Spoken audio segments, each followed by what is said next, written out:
நேற்று மதுரையில் நடந்த தேசிய ஜனநாயக கூட்டணி பொதுக்கூட்டத்தில் பாமக தலைவர் டாக்டர் அன்புமணி ராமதாஸ் உரையாற்றினார். அப்போது தமிழகம் சமூக நீதியின் பிறப்பிடம். ஆனால் கடந்த 5 ஆண்டு காலத்தில் திமுக அரசு சமூக நீதியை 100 அடி ஆழமான பள்ளத்தை தோண்டி அதில் முழுமையாக புதைத்து விட்டது. அதற்கு தமிழக மக்கள் முதல்வர் ஸ்டாலினை மன்னிக்க மாட்டார்கள். கடந்த 6 ஆண்டு காலத்தில் இந்திய அளவில் சமூக நீதியில் 3 பெரிய சாதனைகளை பிரதமர் மோடி செய்துள்ளார். இந்தியாவில் சாதிவாரி கணக்கெடுப்பு நடத்தப்பட உள்ளது.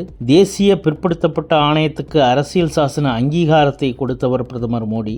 ரோஹிணி ஆணையத்தை உருவாக்கி இதர பிற்படுத்தப்பட்ட மக்களுக்கு 27% இடஒதுக்கீட்டில் வேறுபாடுகளை கண்டறிய முயற்சி செய்துள்ளார் என பேசினார். தமிழ்நாடு சமூக நீதியின் பிறப்பிடம். ஆம், தமிழ்நாடு சமூக நீதியின் பிறப்பிடம். ஆனால் கடந்த 5 ஆண்டு காலத்தில் இந்த திமுக அரசு சமூக நீதியை 100 அடி ஆழமான பள்ளத்தை தோண்டி அதில் முழுமையாக புதைத்து விட்டது. அதற்கு தமிழக மக்கள் நிச்சயமாக முதலமைச்சர் ஸ்டாலின் அவர்களை ஒருபொழுதும் மன்னிக்க மாட்டார்கள். மாறாக கடந்த 6 ஆண்டு காலத்தில் இந்திய அளவிலே சமூக நீதியில் 3 பெரிய சாதனைகளை செய்திருக்கின்றார் நம்முடைய பாரத பிரதமர் மரியாதைக்குரிய நரேந்திர மோடிஜி அவர்கள். ஒன்று, இதுவரை சுதந்திர இந்தியாவிலே முதல் முறையாக இந்திய அளவில் சாதிவாரி கணக்கெடுப்பு நடத்துவோம் என்று அறிவிப்பை வெளியிட்டு இந்த ஆண்டிலிருந்து இந்தியா முழுவதும் சாதிவாரி கணக்கெடுப்பு நடைபெற இருக்கிறது. கடைசியாக இந்தியாவிலே சாதிவாரி கணக்கெடுப்பு நடத்தியது வெள்ளையர்கள் காலத்தில் 1931 95 ஆண்டு காலத்திற்கு முன்பு நடைபெற்றது. அந்த பழமையான தரவுகளை வைத்துத்தான் இந்தியா முழுவதும் இடஒதுக்கீடு நடைபெற்று வருகிறது. அதை மாற்றி அமைத்து நவீனமான ஒரு இந்திய அளவிலே சாதிவாரி கணக்கெடுப்பு நடத்துவோம் என்று அறிவித்த பிரதமர் நரேந்திர மோடிஜி அவர்களுக்கு எங்களுடைய பணிவான நன்றிகளை தெரிவிக்கின்றோம். இரண்டாவது சாதனை, தேசிய பிற்படுத்தப்பட்ட ஆணையத்திற்கு அரசியல் சாசன அங்கீகாரத்தை கொடுத்தவர் நம்முடைய இந்திய பிரதமர் மரியாதைக்குரிய திரு நரேந்திர மோடிஜி அவர்கள். Yes, he has given constitutional status to the National Backward Class Commission. இது 25 ஆண்டு கால கோரிக்கை. அதை நிறைவேற்றியிருக்கின்றார் நம்முடைய பிரதமர் அவர்கள். மூன்றாவது, ரோஹிணி ஆணையத்தை உருவாக்கி இந்திய இதர பிற்படுத்தப்பட்ட மக்கள் ஓபிசி மக்களுக்கு 27 விழுக்காடு இடஒதுக்கீட்டிலே வேற்றுமைகளை கண்டறிந்து அதை அகற்றுகின்ற ஒரு முயற்சியில் ஈடுபட்டிருக்கின்றார் நம்முடைய பிரதமர் அவர்கள். ரோஹிணி ஆணையத்தை அமைத்த பிறகு அதில் ஒரு மிக முக்கியமான ஒரு கண்டுபிடிப்பு, இந்திய அளவிலே ஓபிசி 27 விழுக்காட்டு இடஒதுக்கீட்டிலே கிட்டத்தட்ட 2633 சமூகங்கள் இருக்கிறது. அதில் 10 சமூகங்கள் 25 விழுக்காடு இடங்களை தட்டி செல்கிறார்கள். 38 சமூகங்கள் இன்னொரு 25 விழுக்காடு இடஒதுக்கீடை தட்டி செல்கிறார்கள். இன்னொரு 102 சமூகங்கள் இன்னொரு 25 விழுக்காடு இடஒதுக்கீடை தட்டி செல்கிறார்கள். இன்னொரு 506 சமூகங்கள் 22.5 விழுக்காடு இடஒதுக்கீடை தட்டி செல்கிறார்கள். ஆக 2633 சமூகங்களில் 1977 சமூகங்கள் வெறும் 2.5 விழுக்காடு இடஒதுக்கீட்டை தான் பெறுகிறார்கள் என்ற ஒரு உண்மையை கண்டுபிடித்தவர் நம்முடைய மாண்புமிகு பாரத பிரதமர் நரேந்திர மோடிஜி அவர்கள்.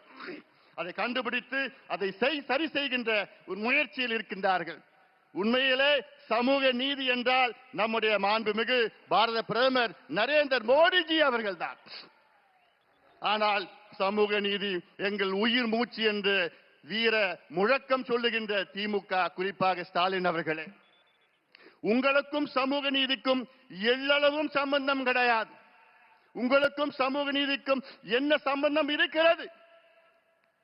இன்னும் சொல்ல போனால் இந்தியாவிலே, சுதந்திர இந்தியாவிலே முதல் முறையாக ஒரு மாநிலத்தில் சாதிவாரி கணக்கெடுப்பு நடத்தி தரவுகளை வெளியிட்டு அதற்கு ஏற்ப சமூக திட்டங்களை வழங்கி இடஒதுக்கீடை உயர்த்தியது பிஜேபி ஆளுகின்ற மாநிலம் பீகார்.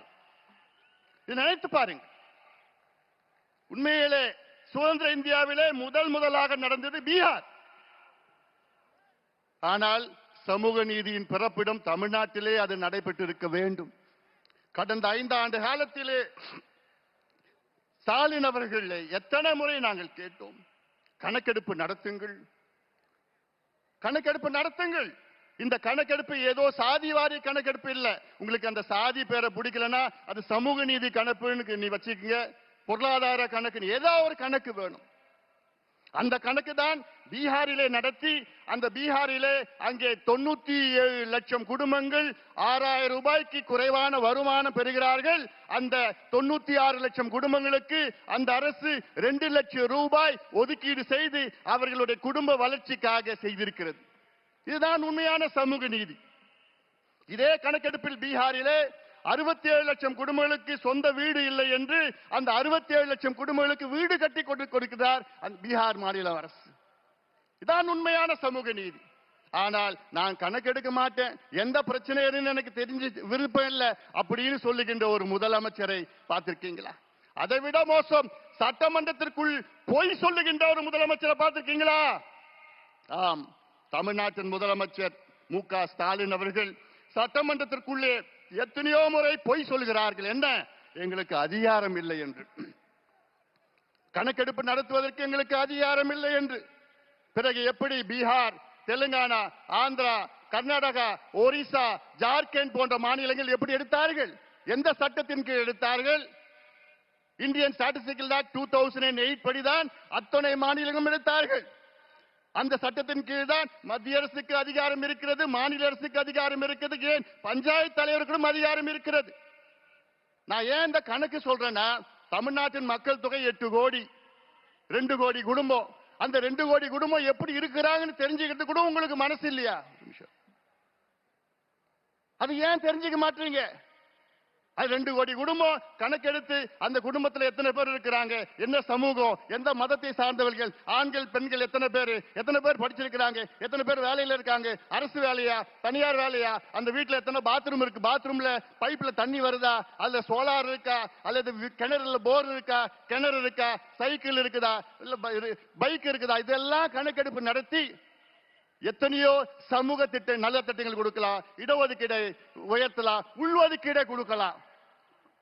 அதே வேளையிலே தமிழ்நாட்டில், இந்தியாவிலே தமிழ்நாட்டில் மட்டும்தான் 69 விழுக்காடு இடஒதுக்கீடு நமக்கு கிடைத்திருக்கிறது. அதற்கு அந்த 69 விழுக்காடு இடஒதுக்கீட்டை பாதுகாத்தவர் ஒரே ஒரு நபர் தான், முன்னாள் முதலமைச்சர் புரட்சி தலைவி செல்வி ஜெயலலிதா அம்மையார் அவர்கள் தான். அந்த அம்மா மட்டும் இல்லனா இன்னைக்கு 69 விழுக்காடு இடஒதுக்கீடு அதை உச்ச நீதிமன்றம் ரத்து செய்திருப்பார்கள். 1993 தமிழ்நாட்டின் சிறப்பு இடஒதுக்கீடு சட்டத்தை, 69 விழுக்காடு இடஒதுக்கீடு சட்டத்தை மத்திய அரசை வலியுறுத்தி அரசியல் சாசன சட்ட திருத்தம், கான்ஸ்டிடியூஷனல் அமெண்ட்மெண்டை கொண்டு வந்து 9வது அட்டவணைகளை பாதுகாத்தவர் புரட்சி தலைவி ஜெயலலிதா அம்மையார் அவர்கள். இல்லையே நமக்கு இன்று கிடைத்திருக்காது. இறுதியாக நான் சொல்கின்றேன், நம்முடைய பாரத பிரதமர் நரேந்திர மோடிஜி அவர்களை மீண்டும் பாராட்டுகின்றேன். காரணம், நீர் மேலாண்மைக்கு முக்கியத்துவம் கொடுக்கின்றவர். அவருடைய குஜராத்தில் அவர் முதலமைச்சராக இருந்த நேரத்திலே அந்த குஜராத்திலே சௌராஷ்டிரா என்ற பகுதி இருக்கிறது. அது மிகவும் வறட்சியான பகுதி, குடிப்பதற்கு தண்ணீர் இல்லாத பகுதி. அந்த பகுதிக்கு அப்பொழுது ஒரு திட்டத்தை வகுத்து 12,000 கோடி ரூபாய் ஒதுக்கீடு செய்து அங்கே அந்த திட்டம் சௌராஷ்டிரா நர்மதா நீர் திட்டம் என்று அறிவித்து அந்த திட்டத்தை, அந்த நீரை அந்த பகுதிக்கு கொண்டு சென்று இன்றைக்கு 11 மாவட்டங்கள் வளம் செழிக்க அந்த மாவட்டங்களை மாற்றி அமைச்சிருக்கின்றார் நம்முடைய நரேந்திர மோடிஜி அவர்கள். 10 லட்சம் ஏக்கர் அங்கே கூடுதலாக அங்கே விவசாயம் செய்து கொண்டிருக்கின்றார்கள் குஜராத்திலே.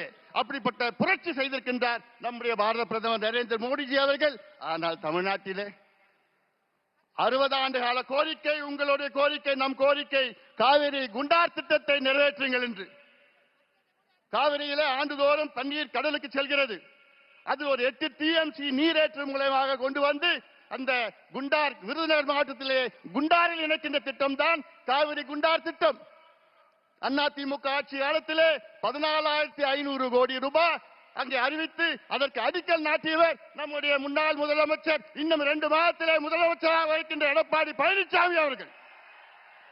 ஆனால் அந்த திட்டத்தை கிடப்பிலே போட்டு விட்டார்கள். இது எவ்வளவு பெரிய துரோகம்! தென் மாவட்ட மக்களுக்கு இது மிகப்பெரிய துரோகமாக நான் பார்க்கின்றேன்.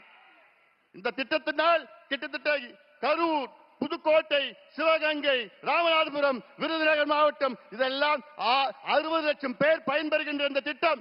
3 லட்சம் ஏக்கர் கூடுதலாக பாசனம் செய்கின்ற இந்த திட்டம். உங்க ஏரியெல்லாம் காவிரி தண்ணி வந்திருக்கும் இந்த திட்டம் நிறைவேற்றிருந்தா. ஆனா என்ன பண்ணிருக்காங்க தெரியுமா? வெறும் 8 கிலோமீட்டர் வாய்க்கால வெட்டியிருக்காங்க. 8 kilometre, 262 kilometre. 262 கிலோமீட்டர் வெறும் 8 கிலோமீட்டர். வெக்கக்கேடியா, வெக்கக்கேடு. அந்த குண்டார் எங்க இருக்குதுன்னா நம்முடைய தமிழ்நாட்டின் நிதியமைச்சர் நம்முடைய தங்கம் தென்னரசு அவர் தொகுதியில் இருக்கு, திருச்சூழியில் இருக்குது. அவர் தொகுதிக்கு கூட அந்த திட்டத்தை கொண்டு வர முடியல. இவங்களுக்கெல்லாம் நிர்வாக எதிர்க்கு. அதனால நான் கேட்கின்றேன், தமிழக மக்களே, ஆட்சி மாற்றத்தை கொண்டு வாருங்கள். மத்தியிலும் மாநிலம் இணக்கமான ஒரு சூழலை உருவாக்க வேண்டும். அதற்கு நம்முடைய எடப்பாடி பழனிசாமி அவர்கள் தமிழ்நாட்டின் முதலமைச்சராக நீங்கள் கொண்டு வர வேண்டும். வெற்றி பெற வேண்டும். எங்கள் கூட்டணிக்கு ஆதரவு கொடுங்கள் என்று சொல்லி இந்த கொடுங்கோல் திமுக ஆட்சி, மோசமான ஆட்சி, மக்கள் விரோத ஆட்சியை தூக்கி எறியுங்கள். எங்களுக்கு ஆதரவு கொடுங்கள், எங்கள் கூட்டணிக்கு ஆதரவு கொடுங்கள் என்று உங்களை அன்போடு கேட்டுக்கொண்டு நன்றியோடு அமர்கின்றேன். வணக்கம்.